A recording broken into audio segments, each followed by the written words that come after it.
कुछ लोगों के द्वारा देश में खून की दरिया बहाने की बातें की जा रही थी और बदलावों की आंधी आ गई। नमस्कार मित्रों, मैं अंकेश आप सभी का स्वागत करता हूं अपने YouTube चैनल सैफरन ट्राइबल में। आशा है आप सभी लोग सकुशल होंगे और आप सभी की मंगल कामनाओं के साथ चलिए शुरू करते हैं आज का ये अंक।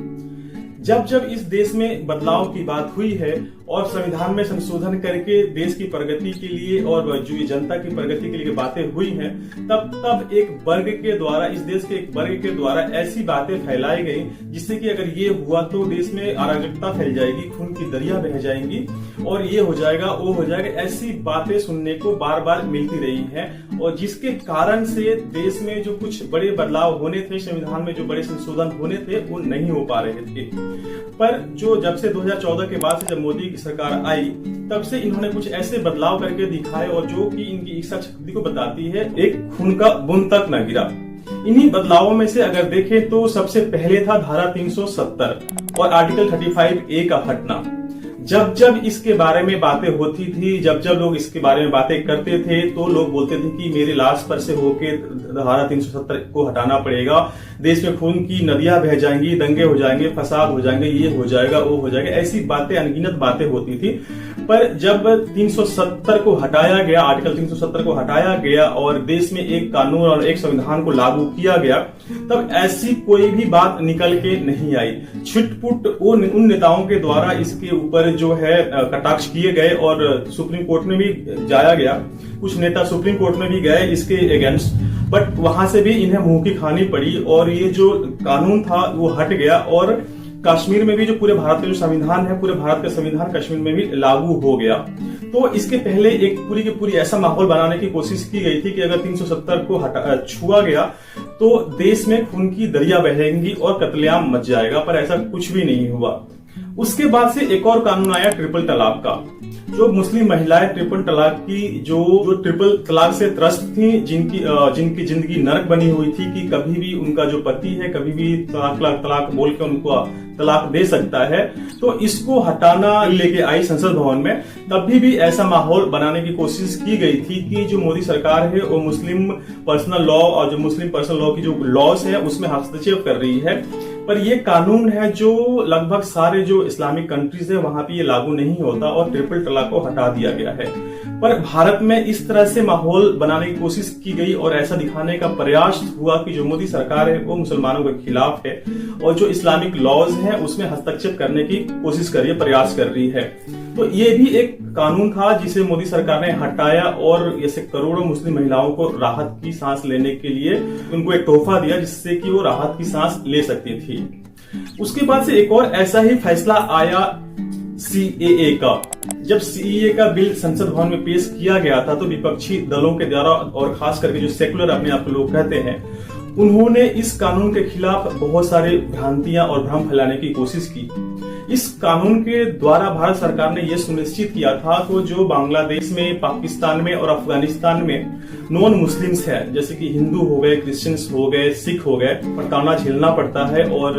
माइनॉरिटी होने की वजह से उनको जिस तरह की यातनाएं वहां पे झेलनी पड़ती हैं, अगर वहां के जो ये नागरिक हैं वो भारत में आके शरण लेना चाहते हैं तो ले सकते हैं कि भारत ही एक पूरे विश्व में एक ऐसा देश है जो कि हिंदू बाहुल्य क्षेत्र है, हिंदू बाहुल्य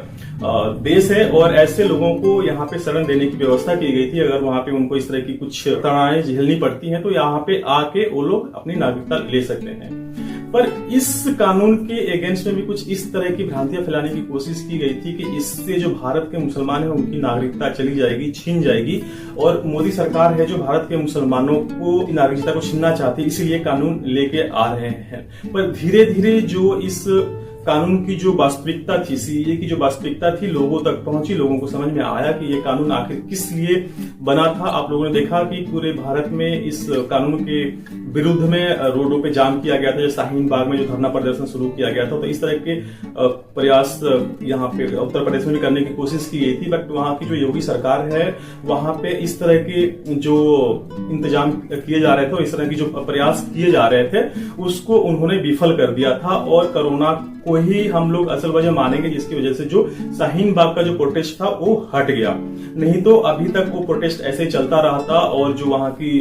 जन जीवन है वो ऐसे प्रभावित होती रहती। उसके बाद से एक और कानून आया जो कि अग्निवीर था। अग्निवीर जब कानून आया था तो ये जो इंडियन आर्मी की जो नीड्स थी, जो उनकी आवश्यकताएं थी, उसकी पूर्ति के लिए ये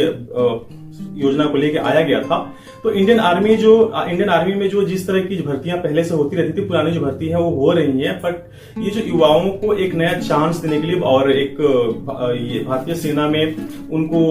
डिसिप्लिन सिखाने के लिए और फिर वहां से निकल के जो समाज में जाके वो अच्छे कार्य करने के लिए एक योजना जो लेके आए थे, इसके बारे में मैंने पहले भी एक वीडियो बनाई हुई है। अगर आप लोग देखना चाहते हो तो जाकर देख सकते हैं, मैं इसको डिस्क्रिप्शन बॉक्स में डाल दूंगा अग्निवीर पे। तो ये योजना थी, इसके द्वारा इसको भी विपक्ष के द्वारा इस तरह से फैलाया गया था कि जो सरकार है वो युवाओं की जीवन से खेल रही है, खेलना चाहती है, जिसकी वजह से ये बिल्कुल ये योजना लेके आई गई है। तो ये भी एक योजना थी जिसे मोदी सरकार ने तत्परता से इसको लागू किया था और इसको भी इम्प्लीमेंट करने में सक्षम हुए थे। पर अभी कुछ दिन पहले ही एक और कानून आया है, वक्फ अमेंडमेंट बिल। तो वक्फ अमेंडमेंट बिल जो है मोदी सरकार के लिए इन जो मैंने बदलाव बताए थे, जो भी संशोधन बताए थे, उन सबसे ज्यादा कठिन ये बिल था, क्योंकि जो पीछे के जो मैंने अभी जो अमेंडमेंट्स बताए थे, जिसमें कि सरकार ने अमेंडमेंट्स लाई थे, जो योजनाएं लेके आई थी,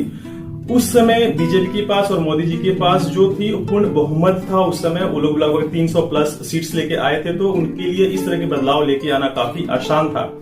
पर जो ये वक्फ अमेंडमेंट बिल है, इसमें अमेंडमेंट्स और संशोधन को जो लेके आए थे, इस संशोधन को करना काफी मुश्किल भरा काम था, क्योंकि जो बीजेपी के पास जो संख्या बल काफी कम थी। अभी उनके पास सिर्फ 240 सीटें हैं और इस अमेंडमेंट्स के लिए 272 सीटों की आवश्यकता थी। और जो मुख्य विपक्षी पार्टियां हैं और जो इसके विरोध में, बिल के विरोध में जो लोग थे, उनको ऐसा लगता था कि इस पे टीडीपी और जेडीयू जो है ये बीजेपी को सपोर्ट नहीं करेगी, उनको समर्थन नहीं देगी, जिसकी वजह से ये बिल पास नहीं हो पाएगा उसमें लोकसभा में। पर जो बीजेपी है उसने अपनी कार्यक्षमता को दिखाया, अपनी कुशलता को दिखाया और जो गठबंधन धर्म होता है उसको भी निभाते हुए अपने जो सहयोगी थे उनको अपने पाले में लिया और उन्हें समझाया और जेडीयू और टीडीपी को अपने साथ लेने में काफी कारगर साबित हुई। इसके साथ ही साथ जो बीजेपी है, नवीन पटनायक की पार्टी है, बीजू जनता दल, वो भी इसके समर्थन में आ गई और साथ साथ में जो आईएसआर कांग्रेस है, जो कि जगन मोहन रेड्डी की पार्टी है, उनके सांसदों ने भी इसके पक्ष में वोटिंग की। तो मोदी सरकार ना सिर्फ एनडीए को बल्कि एनडीए से बाहर जो पार्टियां हैं उनको भी इसको साथ में लाने में सक्षम रही और ये बिल जो है पास हो गया। मुश्किल से पास हुआ, बट इनके पास अपना बहुमत नहीं था, फिर भी ये बिल पास हो गया, राज्यसभा में पास हो गया और लोकसभा में पास हो गया। तो आप देख सकते हैं कि जिस तरह से इस देश में एक माहौल भय का वातावरण बनाने की कोशिश की जा रही थी कि अगर कोई बड़े बदलाव इस देश में आते हैं तो खून की नदियां बह जाएंगी, ये हो जाएगा, वो हो जाएगा, मुस्लिम राइट्स हो जाएंगे, ऐसे हो जाएंगे, वैसे, इस तरह की बातें यहाँ पे की जा रही थी और फैलाई जा रही थी, बट ऐसा हुआ कुछ नहीं। और एक और फैसला जो मैं अभी आप लोगों को बताना भूल गया था, क्योंकि जैसे कि आपने राम जन्मभूमि है, राम जन्मभूमि के ऐसा नहीं है कि फैसला जो सुप्रीम कोर्ट और हाई कोर्ट फैसला नहीं देना चाहते थे, बट हो सकता है कि सुप्रीम कोर्ट और जो हाई कोर्ट है वो फैसला इसलिए नहीं दे पा रहे थे क्योंकि शायद उनको ये डर होगा कि अगर वो फैसला देते हैं तो देश में जो है कत्लेआम मच जाएगा, खून हो जाएगा, राइट्स हो जाएंगे। पर शायद मोदी सरकार ने इस जो कानून व्यवस्था है उसको, न्यायपालिका जो है उसको भरोसा दिलाया कि देश में कुछ भी नहीं होगा, इस तरह की कुछ भी मतलब कि राइट्स नहीं होंगे, दंगे फसाद नहीं होंगे और उसको जो कानून व्यवस्था है उसको व्यवस्थित किया जाएगा। तो शायद ये एक जो न्यायपालिका है और जो कोर्ट्स हैं उनको ऐसा लगा कि नहीं, कानून व्यवस्था में किसी प्रकार की कोई दिक्कत नहीं आएगी, तो उन्होंने राम मंदिर पे भी जो फैसला दिया और राम मंदिर, वहां भव्य राम मंदिर, जो विवादित ढांचा था वहां बन के तैयार हो गया। तो इस तरह की जो गिदड़ भक्ति दी जा रही थी और जिस तरह की बातें की जा रही थी कि देश में कोई बड़े कानून, बड़े चेंजेस आए, कुछ बदलाव को लेके आया गया तो ये हो जाएगा, वो हो जाएगा, पर ऐसा हुआ कुछ भी नहीं। पर सरकार को और जनता को इसके बारे में मतलब लाइटली नहीं लेना चाहिए, क्योंकि जो इस तरह के मंसूबे पाल के रखे हुए हैं वो कभी ना कभी इस तरह के कार्य को, अगर उनको चांस मिला तो इस तरह की चीजें वो कर सकते हैं। तो इसीलिए सतर्क रहना पड़ेगा सरकार को भी और जनता को भी, तो ये थी मेरी प्रस्तुति, आज की प्रस्तुति, जो कि देश में जो बड़े बदलाव हुए हैं पिछले 10 सालों में उसको लेके। आशा है आप सभी लोगों को मेरा जो ये वीडियो था पसंद आया होगा। अगर पसंद आया है तो मैं आप लोगों से पुनः आग्रह करूंगा, कृपया मेरी वीडियोस को लाइक करें, कमेंट करें और सब्सक्राइब करना ना भूलें। बहुत बहुत धन्यवाद अंत तक देखने के लिए। जय श्री राम।